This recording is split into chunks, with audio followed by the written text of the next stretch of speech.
O Ponto Prosa de hoje é especialíssimo. Estamos aqui com o produtor musical, músico, compositor, guitarrista da pesada, Natan Marques. Juntamente com Berenice Chaves, o Natan encontrou um tempo aí na sua agenda e veio bater um papo conosco. E é com você, Berenice Chaves. Oi, Natan, muito obrigada pela oportunidade de estar aqui com você, com o Flávio. Eu gostaria que você começasse falando a respeito da sua formação, de como tudo começou com a música na sua vida. Bom, primeiro eu quero agradecer o convite de vocês, que faz tempo eu estou devendo isso aí e consegui acertar agora com a Berenice para fazer esse programa.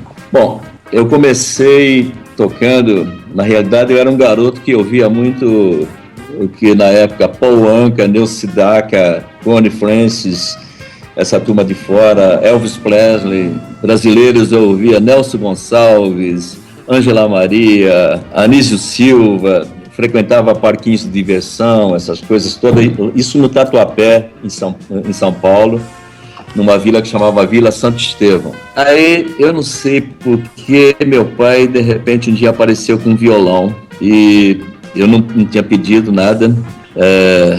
Ele me deu esse violãozinho e eu acho que esse violão foi o que ele gostaria de ter me dado mais estudo, mais alguma coisa, faculdade e tudo, mas ele acabou me dando tudo isso, esse grande presente que foi esse violão. E aí eu falei, bom, agora o que eu vou fazer com isso? Aí, de repente, a gente tinha um barbeiro lá que tocava um violãozinho, e ele levou esse barbeiro em casa e ele me ensinou os primeiros acordes, e eu tomei gosto, comecei a tocar de antena, e na época eu comecei a tocar as musiquinhas que se ouvia na rádio, da minha forma toda errada, né? Nunca fiz escola, nada. E daí, isso eu tinha o quê? Uns 14 anos, por aí. Depois mudamos, nós fomos morar num bairro que chama Ermelindo Matarazzo. Meu pai tinha conseguido um terreninho lá, ele ia construir uma casa e nós fomos para lá. Lá eu comecei a tocar com os amiguinhos também, outros tocavam violão, outros daqui de lá. Comecei a tocar num clubinho da vila. Desse clubinho começamos a fazer uns bailinhos à tarde. Depois a coisa foi crescendo.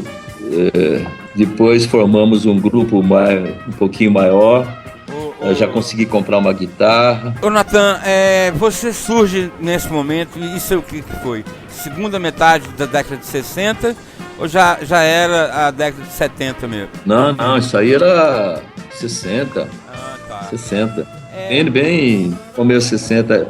Eu sei que dali eu acabei tocando com um grupo que chamava Cardeais. Fui tocar na TV Celso de São Paulo, no Canal 9, onde tinha um programa que era igual tinha a Jovem Guarda na Record, tinha esse outro programa que chamava, acho que Show Jovem, qualquer coisa assim que tinha na Excelsior. Ali eu toquei durante anos ali. E o repertório, o que era? Bossa nova ou já era uma coisa mais... Não, tocava era guitarrista naquela época, pô. Os caras da Bossa Nova, os pianistas não deixavam nem violão tocar junto. Era um negócio muito fechado. Um machismo total deles. Era piano, baixo, que eles chamavam baixo de pau, né? Que é o baixo acústico, bateria, todo mundo de gravatinha.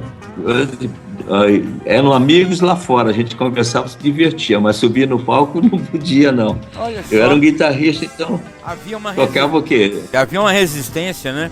Ah, sim, sim. Mas éramos amigos. Mas a formação qual era?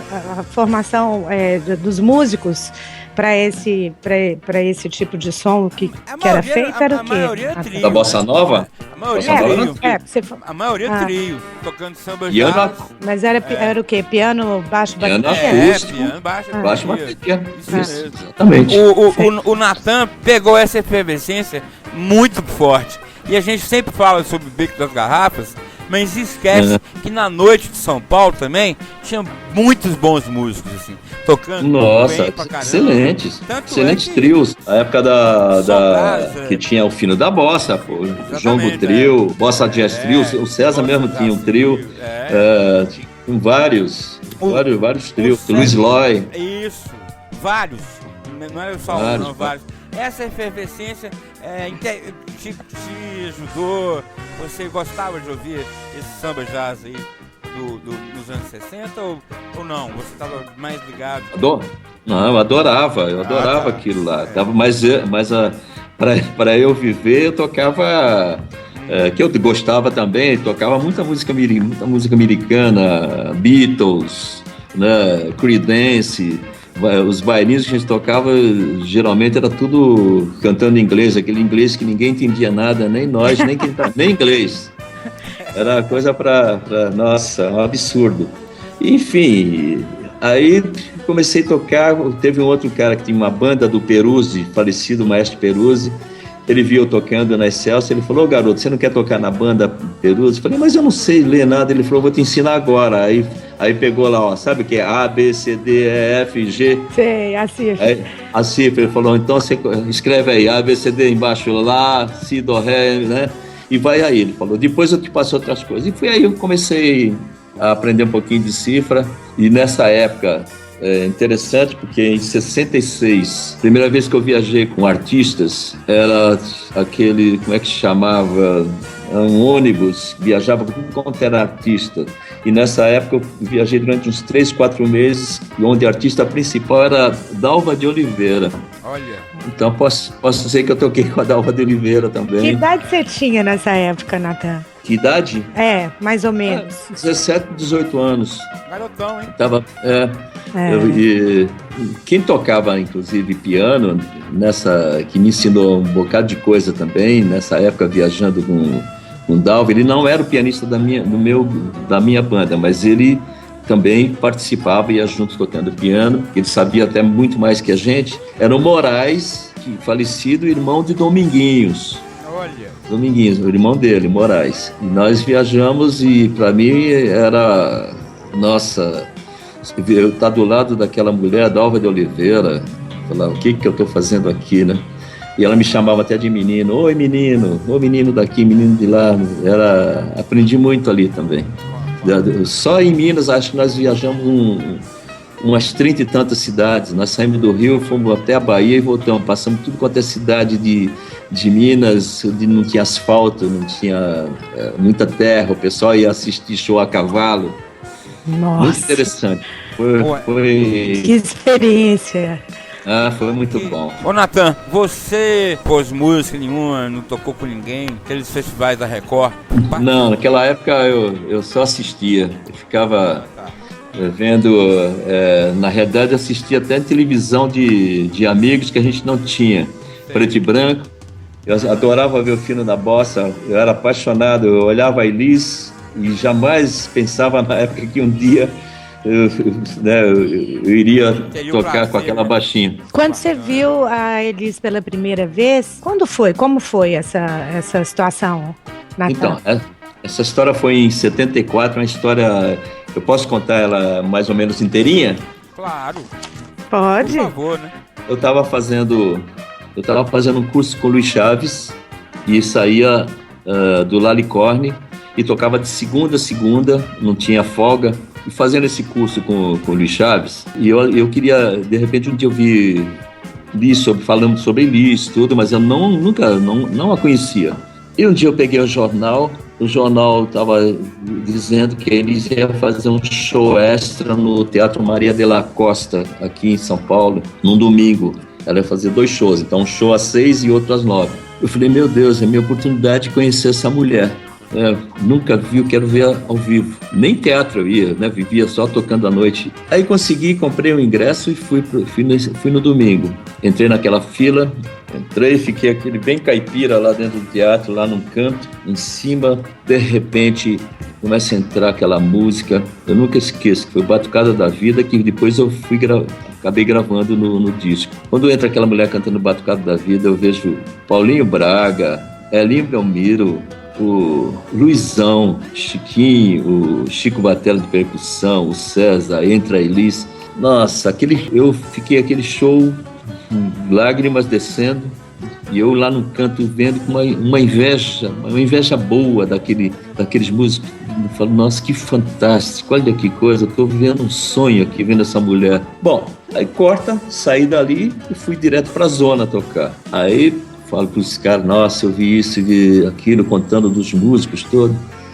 Aí o que acontece essa virada na minha vida é que a gente tem que acreditar que alguma coisa existe divina, alguma coisa que já está escrito, sei lá. Isso foi no domingo. Na quarta-feira desta semana, eu estou num lugar, na casa de um amigo, toco o telefone. Eu não sei como é que ele me achou nesse lugar. Meu amigo falou, ó, é o Luiz Chaves. Aí eu peguei o telefone, o Luiz Chaves falou, ô Natan, anota o endereço aí. Aí eu anotei, Rua Califórnia, papapá. Eu falei, o que é para fazer? Ele falou, ó, uma pessoa me ligou precisando de um guitarrista, eu indiquei você. Eu acho que você é o cara ideal para tocar com esse grupo, que ela vai armar um grupo novo. Eu falei, quem é essa pessoa? Ele falou, Elis Regina. Nossa. Aí olha que loucura, eu quase caí duro. Até agora eu falo, fico emocionado toda vez que conto isso. Sentei e falei para ele, Luiz, obrigado, mas eu não vou. Ele falou, que é isso, cara? Eu falei, eu não tenho competência. Que isso? É verdade. Aí ele, tô emocionado. Que linda essa história, que bacana. E aí você... Aí foi uma coisa mais incrível, porque ele falou uma frase que eu nunca vou esquecer. Ele falou, cara, vai que vocês nunca mais vão se largar. Arrepiei aqui. Profética a frase dele, hein? Aí você foi... Aí eu fui, eu falei pra ele, Luiz, eu vou com todo o respeito a você, eu vou, mas eu com certeza eu não me acho capaz para tocar. Aí eu fui, toquei a campainha e ela abriu a porta. Me olhou com um olhar assim, como parecia que a gente não se via há muito tempo. Parecia uma pessoa, uma amiga. E falou, entra. Aí eu entrei e daí veio a história toda. Fiz a primeira temporada, viajei, ensaiamos. O César falou, eu vou falar a mesma coisa para você que falei para todos os outros.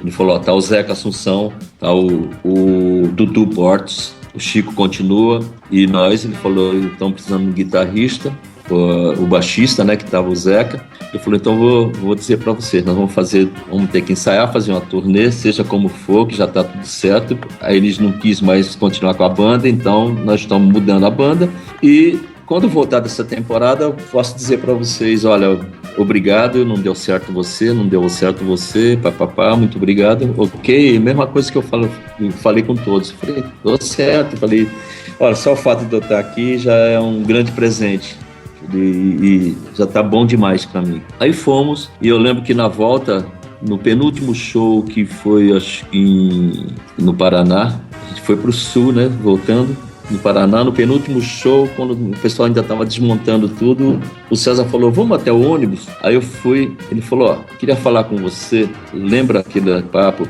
Aí eu falei, puta, já pensei comigo, tô fora, né? Aí eu falei, eu lembro, então, eu queria falar com você. Eu falei, pô, fala, cara, à vontade, fica à vontade. Já falei pra você que tô muito feliz de estar já falando, né, de ter tocado. Ele falou, não, quero dizer pra você que você é o único cara que vai ficar. Nossa! Essa turnê foi de qual show, Natan? Desculpa, É um show pré. Ela já havia gravado já o Tom, Elise Tom. Então ela já estava fazendo uma pré com as músicas do Elise Tom. Aí a gente saiu viajando tocando essas coisas. E depois, quando voltamos, aí eu gravei o primeiro LP, né, na época com ela, mas já tinha o Elise Tom gravado. Aí nós fizemos o Elise Tom ao vivo, depois com o Tom mesmo. Natan, e você não sentiu nenhuma dificuldade nesse primeiro contato com os músicos, a parte musical, de arranjos? Como é que foi? Você entrou e se integrou logo? Como é que foi? Você não sentiu dificuldade? Na realidade, eu me senti o patinho feio da turma, né? Porque Um estava na Berkeley, outro esteve na Berkeley, outro não sei o que lá, e eu estava aqui na zona, saí da zona para tocar. Então, o Dudu, na época, como ele estava muito tempo parado sem tocar, ele acabou saindo por problema físico mesmo dele. Então, aí depois entrou o Toninho Pinheiro, já falecido também. E voltou o Luizão. Aí, nossa, eu me senti dentro da seleção brasileira batendo bola, né? Até fazer gol você faz, né? Com os caras desses. Mas com certeza você estava no Olimpo mesmo, porque só música da pesada, com uma cantora com talento ímpar, você está sendo até humilde, né? Porque você, como músico, é bom demais. Eu sei que... Eu agradeço. Não, mas né? eu acho que o que aconteceu, eu fui muito...